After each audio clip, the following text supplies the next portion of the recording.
ముఖ్యమంత్రి చంద్రబాబు నాయుడు రాజధాని విషయంలో తీర్మానం చేసిన తీరుపై బిఆర్ అంబేద్కర్ కోనసీమ జిల్లా వైఎస్ఆర్ కాంగ్రెస్ పార్టీ అధ్యక్షులు చిల్లా జగ్గిరెడ్డి మండిపడ్డారు.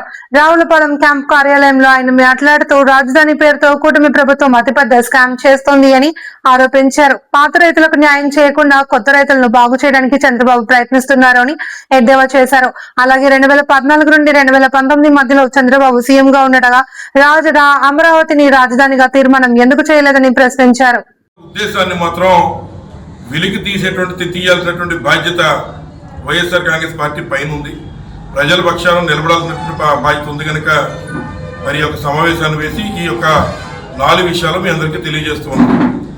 ముఖ్యంగా మీ అందరికీ తెలుసు, మరి ఏదైతే పిల్లలు పుట్టిన తర్వాత మళ్ళీ పెళ్లి చూపులు ఏర్పాటు చేసిన చందంగా మరి మొన్న చంద్రబాబు నాయుడు గారు మళ్ళీ 2000 ఇప్పుడో మొదలుపెట్టినటువంటి రాజధానికి ఇప్పుడు మేము కొత్తగా తీర్మానం చేయడంలో ఉద్దేశం ఏమిటంటే, మరి ఏదైతే ఈ రాష్ట్రంలో ఒక పెద్ద స్కామ్, అది కూడా రాజధాని పేరుతో ఏదైతే గతంలో ఒక 50,000 ఎకరాలు సేకరించి అక్కడ ఉన్నటువంటి రైతుల్ని దగా చేసి రేపు రాబోయేటువంటి కాలంలో కూడా మరి ఈ విషయం బయటపడితే ప్రజలు చీకొడతారనేటువంటి ఒక భయంతో ఈ రోజున అసెంబ్లీ ఏర్పాటు చేశారని చెప్పి మేము భావిస్తున్నాం.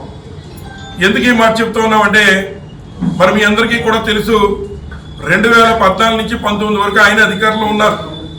మరి ఆయన అధికారంలో ఉన్నప్పుడు అప్పుడు పెట్టాలన్నటువంటి తీర్మానాన్ని అప్పుడు కాకుండా ఇప్పుడు ఏర్పాటు చేస్తూ తద్వారా 50,000 ఎకరాలు ఇది సెల్ఫ్ ఫైనాన్సింగ్ ప్రాజెక్ట్ అనేటువంటి మాటలు చెబుతూ ఈరోజు 1,00,00,000 కోట్లు సుమారు రాజధానికి వెచ్చించేటువంటి కార్యక్రమం చేస్తున్నారు నారా చంద్రబాబు నాయుడు గారు.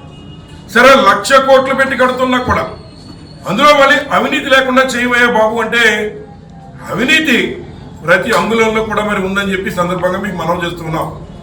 ముఖ్యంగా మరి ఏదైతే 50,000 ఎకరాలు సేకరించి అక్కడ ఉన్నటువంటి రైతాంగానికి ఈ రోజు కూడా నమ్మి ఇచ్చినటువంటి వారిని నట్టేట ముంచుతూ కనీసం భూములు ఇచ్చినటువంటి రైతులకి ఈ రోజు వరకు ఫ్లాట్లు కేటాయింపు చేయనటువంటి పరిస్థితి, మరికొంతమందికి ప్లాట్లు ఉంటే రోడ్లు లేనటువంటి పరిస్థితి, కొంతమందికి వారి ప్లాట్లు ఎక్కడున్నాయో తెలియనటువంటి పరిస్థితి, మరికొంతమందికి ఏదైతే వారికి ఇచ్చినటువంటి ప్లాట్లు చెరువుల్లో ఉన్నాయి, అంటే వాళ్ళ ప్లాట్లోకి వారు వెళ్ళాలంటే వారు మరి పడవలు వేసుకుని వెళ్ళాల్సినటువంటి పరిస్థితిని ఇవాళ రాష్ట్రంలో నారా చంద్రబాబు నాయుడు గారు తీసుకొచ్చారు.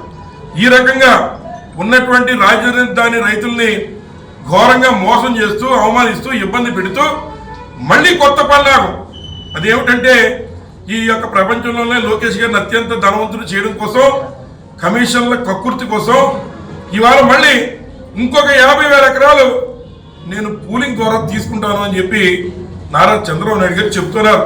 మేము అడుగుతున్నాం, ఇవాళ ఉన్నటువంటి పాత రైతులకే మీరు న్యాయం చేయకుండా కొత్త రైతుల్ని ఏ రకంగా దగా చేస్తారు నారా చంద్రబాబు నాయుడు గారు అని చెప్పి మేము ఈ సందర్భంగా మేము అడుగుతున్నాం.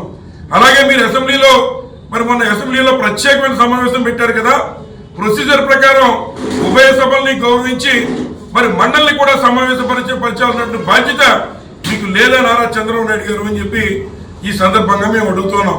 మరి అలాగే ఏదైతే ఉన్నటువంటి రైతుల వైపు దగా చేస్తూ, రెండోది మరి అక్కడ ఉన్నటువంటి ఏదైతే సెల్ఫ్ ఫైనాన్సింగ్ ప్రాజెక్ట్ అని చెప్పి మరి ఉన్నటువంటి మంత్రి గారు చెప్తున్నారు నారాయణ గారు మరి సమాధానం చెప్పాలి. 2014 నుంచి 19 వరకు మరి ఏదైతే 5,000 కోట్ల రూపాయలు మీరు ఖర్చు పెడితే అందులో 2,500 కోట్లు కేంద్ర ప్రభుత్వం ఇస్తే మరి మిగిలిన 3,000 కోట్ల రూపాయలు మీరు ప్రజల డబ్బు కాక మీ సొంత బాబు